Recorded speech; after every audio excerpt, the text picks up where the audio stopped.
My name is Tori Pritchett, and I am a Living Archives intern. Today is November 1st, 2022, and this week there were 103 cases reported in Mecklenburg County. This is a decrease of 16% over the last 2 weeks. Therefore, each subject is comfortable not wearing a mask. And I am going to introduce Brandon. I want to allow him to introduce himself. Okay, my name is Brandon Lunsford, and I am the Interim Associate Director of Library Services at Johnson C. Smith University. So we started out by doing a hand map activity, and I would love for you to share your thoughts that came to mind when you were doing the activity. Well, it was harder than I thought. It made me really think about some things. So I guess the best thing to talk about on here were the words I used on the bottom, which were you asked me words about the pandemic, the words that came to mind, and I put life-altering and scary, which it has been for me and still happening. Still both those things. And unique, because I think it's a very unique moment in history that we're kind of living through right now. So I absolutely think that's probably the most important of those words, I feel like. And I wouldn't also mind talking about the words around, because it was the things that helped me get through it and are still helping me get through it. So I put my colleagues, because really I haven't hung out with my friends very much during COVID. Kind of been very insular and still am, even though it's okay to be around people more now. But I had to get back to work in the middle of it, basically. And so I've been around my colleagues, my work family, people the whole time. So it was very important. Also put my books, which I did a lot of reading during the pandemic, and my cats, which are basically my family. So I got a lot of, they helped. They just kind of helped, just them being around. It made things seem normal. And my partner. So her and my cats have sort of been the constants during the whole thing. So, because I was in the house a lot, and so were they. And I've been in the house a lot, even when you don't have to be in the house. I've still been in the house more than I ever was before. And with you saying, is it kind of hard getting back out? Yes. Yeah, actually, I went out last night and for Halloween. It's still, I realized that I'm still not the same person anymore, like socially. I just don't feel the same way anymore. I mean, I can't. I was around a lot of people that I used to see a lot before this happened, and I just hadn't seen them before that. Since then, so it's weird to be around them now. Definitely. I just realized I don't have as much in common with them as I did before, because it put me in a whole new state of mind, the pandemic. And I'm sure I did it to lots of people. Yes, indeed. Now, what did you realize with you saying it put you in a different state of mind? So, did you, I'd say, learn anything new about yourself? Yeah. With you, spending all that time, alone into yourself. Yeah, that's the word I put in the middle of my hand when you were like, what's the one thing in the middle? It's like awareness, because I feel like I'm much more aware of lots of things. I'm much more aware of me now and what I can do and what I want to do. And I'm much more aware of the world and the way things are, which is not great. So, yeah, I've become more aware about my surroundings and about me during all this, I think. I also put the leadership thing on the line, because that is a path that I have going down during COVID, because I never, ever, ever, ever imagined myself being in a leadership position. And I sort of became that way here during the pandemic because I had to. Well, if you could elaborate more and tell me how, you picked up that leadership role as far as your involvement with Johnson C. Smith University. Well, this was starting to happen before the pandemic a little bit. The library was losing staff, and the university was losing staff. So I think it definitely accelerated it by a whole lot. I always think of the pandemic as accelerating something that was already happening, which is just the way things are arranged and the way people of a certain age, a generational shift that was already in the works, that I think that's really pushed fast. And I think the university had to change anyway, and was heading towards that way slowly, very slowly. And I don't think I could afford to go slowly. So I think in a way it's nice that it happened this way. It was also very jarring that it happened this way. So right before we all left Well, no, this is probably right when we all got back from the pandemic.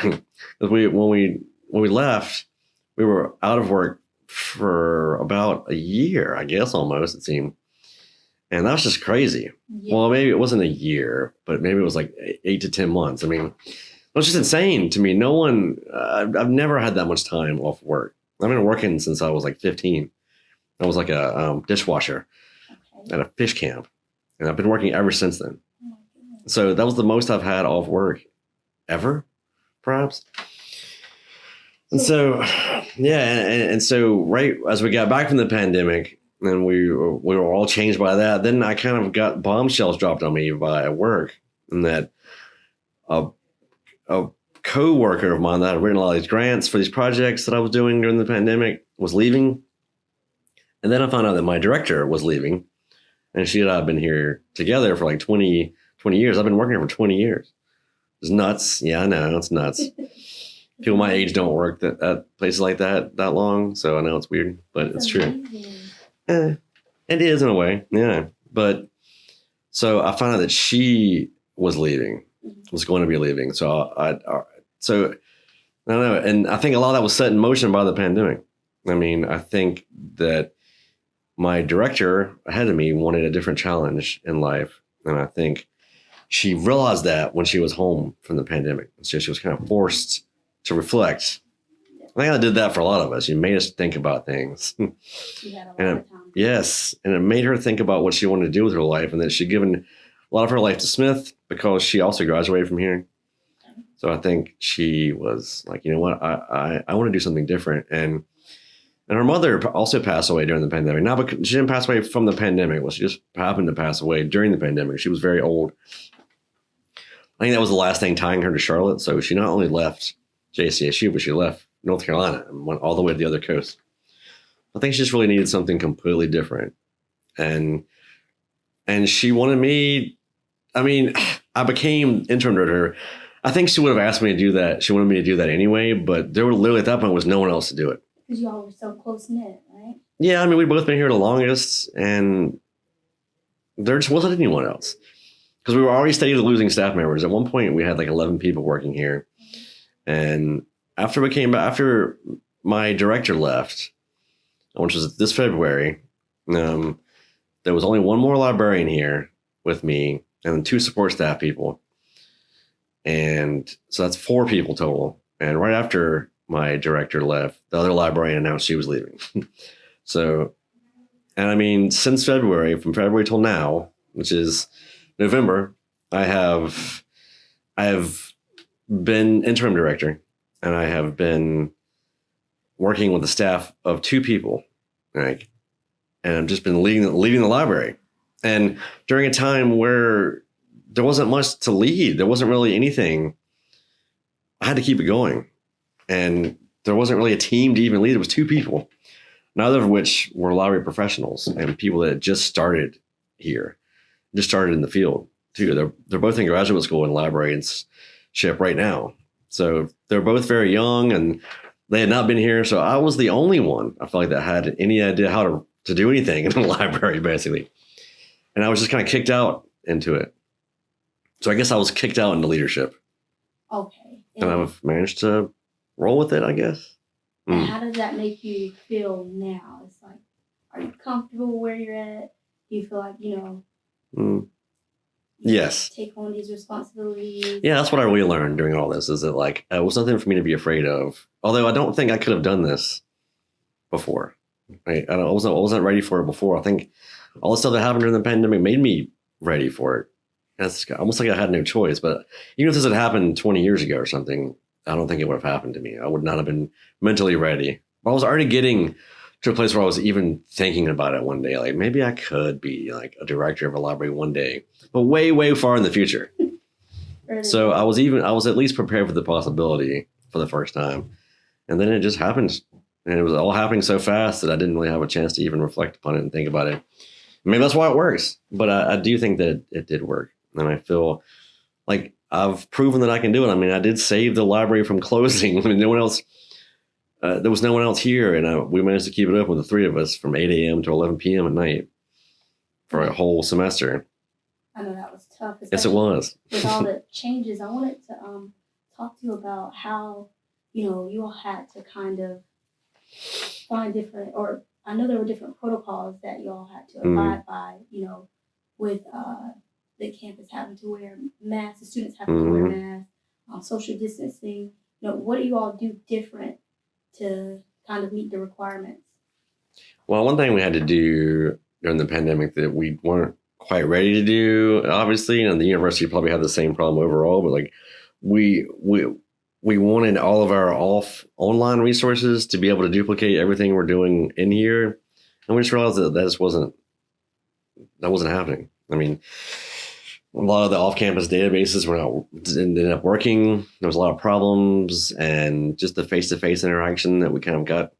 Everything, I think, it's happened in general, but everything shifted more towards online availability to do things without being there in person. So the technology aspect of it. Yeah.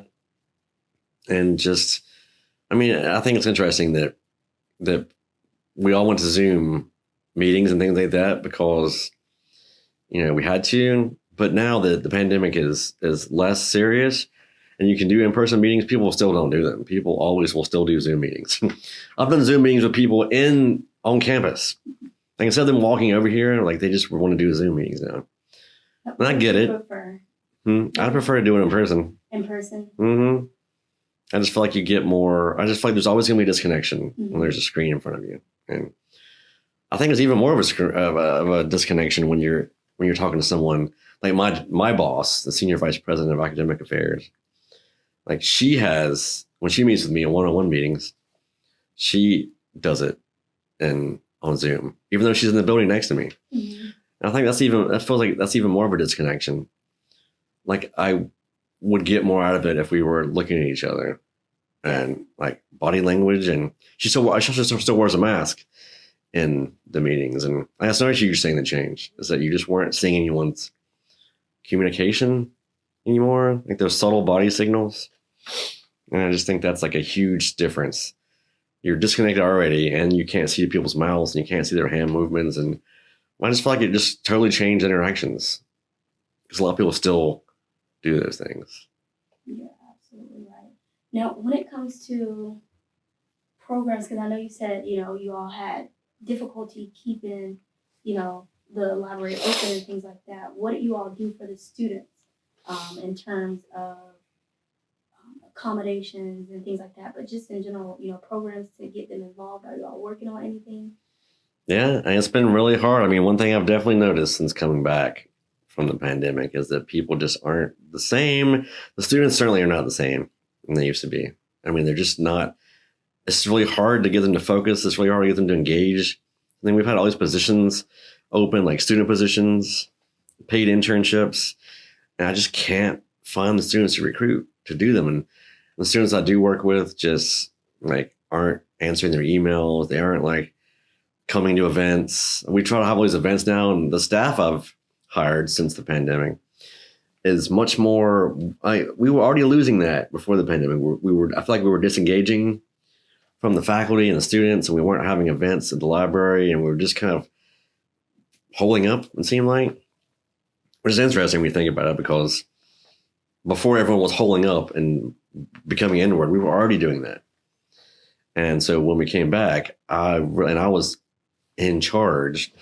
I really wanted us to open back up again and become more part of the campus, because the library is weird, and we're staff. So we're not faculty, although we do teach classes and we do research. And we get published sometimes for things. I mean, we do collaborative digital projects with people. We do a lot of things faculty do, but we don't get treated like faculty.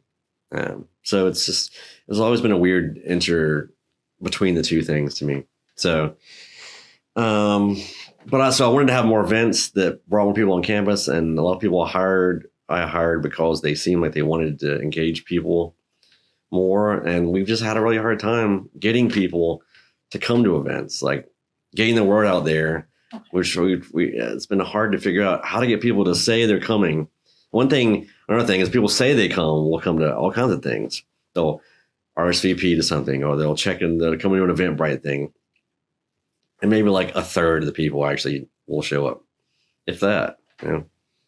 So now it's sort of like more campus involvement or student involvement or just involvement in general and engagement with everyone. Now that's the focus. Yeah, I want to figure out how to get that back, how to motivate these students to want to be part of something again.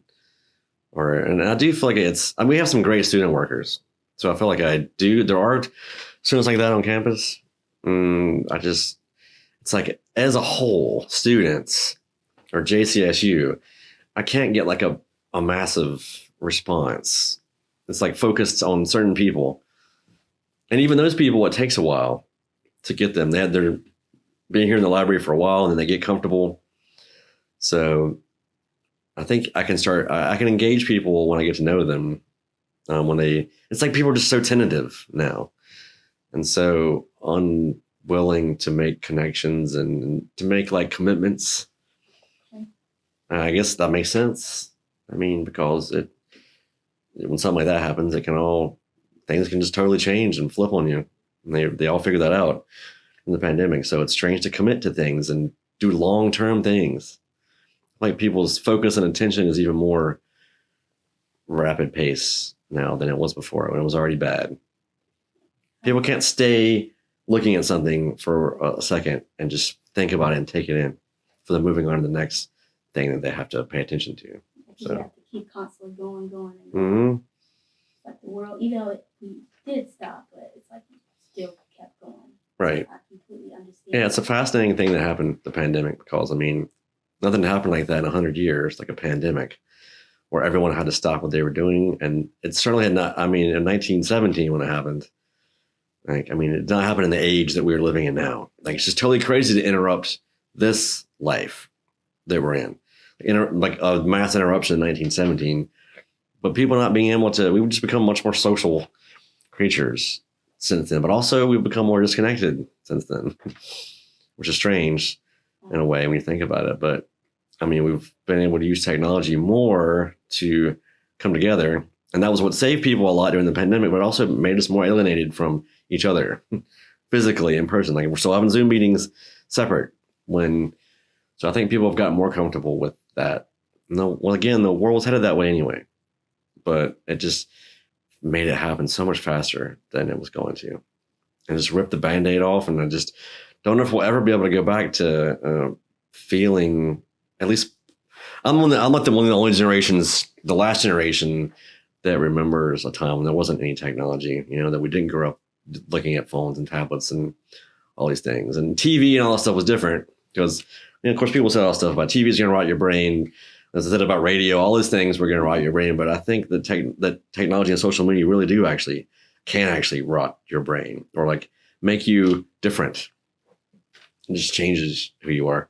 It's the most life-changing technology any of us have ever seen. So I can remember a time when it wasn't like that. And no one born now will ever know what that was like. I completely agree with that. Now, shifting sort of over to where you stated that you were working since you were 15. Yeah. Like, so from then to now, or I'd say going back to the pandemic, starting off, when you weren't able to work, how was that? How did you take that mentally, not being able to work? You constantly work so long. So, I still did a lot of work. We all did a lot of work during the pandemic. So that it wasn't like I stopped working, but not physically engaging with people at work counts. It's something completely different. And one thing, this is definitely just something that's changed. It made me appreciate work, I think, and like my coworkers and my job life. A lot of people love not being in person. They love being remote. And I learned that I'd never wanted to be like that. That's not something that worked for me. Like a hybrid thing where you do some days online and you do something that can work. But being fully, because I'm a weird like introvert / extrovert. I can be very extroverted at work, but really I'm introverted. I realized that after when I was working, I was getting a lot of social engagement done the side. I mean, I think everyone needs social engagement. I didn't think that I did though. I always thought of myself as being someone who was pretty disconnected, and then like I was like, I don't. I was already headed that way. I didn't want to hang out with people more. I was going out less and less. I was just kind of being more of a hermit and like staying at home a lot. And then the pandemic happened, of course, and everyone was staying home. But I realized that what was really happening was that I was getting a lot of social engagement and interaction done at work without realizing it, and it was satisfying something. So when I left work, then I was like, well, I'm not going out anymore. Like, I'm done. I've had enough people for the day. But when I wasn't seeing any people, I realized that I didn't dislike being around people as much as I thought I did. A lot of that socialization was just happening at work naturally without me thinking about it. And having that like completely taken away was kind of jarring. And made me realize that one of the things I like about my job is interacting with people and not, not digital, but like in person. And building those relationships. A lot of what I like doing is oral histories and like this stuff. I mean, community engagement. I'm going out and meeting people and hearing their stories and meeting people around the university and finding out what they do and trying to connect the students and the faculty together and getting everything to work. And you can't do that without being here in person. Like, this is not a job that you could do remotely. And I wouldn't want it to be a remote job. I couldn't be someone that just did spreadsheets at Bank of America like all day. And went to virtual meetings all day. No, I completely understand. It's just not me. Now, with you saying you wanted to be more involved during that time, were you able to get connected with organizations and things like that? I mean, yeah. I mean, what do you mean organizations? I mean, like I did a lot of work stuff. Okay. I mean, there was a lot of work meetings and like virtual conferences and things like that. Yeah. So I did make connections, but they just didn't feel the same. You didn't? No. And I was going to graduate school. Well, that was before this, but it's sort of similar because I went to graduate school and completely got a degree online. And how was that? And I hated it. I mean, I got the degree. It was fine. But I never once met any of my professors. I never met anyone I went to school with. So I felt completely disconnected from that degree. It just wasn't the same. As far as how was the work? Well, was it rigorous? Were they lenient when it came to assignments and things like that? How was the communication? I mean, the communication was just different. Again, it was not the same. It was still, people still communicated, but it just felt cold, disconnected, because you were always just communicating with someone over email, basically, and doing assignments through Canvas, and it's all these things. I don't know. It was a librarianship degree, so it was a degree that, I have a master's in like public history, and I have a master's in library and information science. So that the second one was the one I got online. And I never could have gotten the first one online. Like, it was about like debating and people and having conversations in class and people playing off of each other and doing in-person research. And people just don't do those things as much now. I mean, I think that's the thing that's just definitely lost. And doing online research is never going to be the same as going and doing the hard work to put in to actually be there to place your own research. I agree. I definitely agree. Now, what did you gain from the pandemic? Well, I mean, I gained that awareness, I think, of myself, like what I could do, my possibilities, I guess, expanded. I think I realized that there were things I could do that I wasn't giving myself the chance to even try. And I realized that I could actually be a leader of people. And, I've started to realize what kind of leadership I want to have and what kind of people. I've been able to hire my own staff now, so I realize what kind of people I want to be around, the qualities I like in people that I'm around, and then I can find those people and realize it when I see it. And so awareness, I guess, that's a word I keep going back to, but that's what I feel. All right, and just to be mindful of your time, I do want to ask one last question. Sure. Is there any piece of advice or something that you wanted to tell?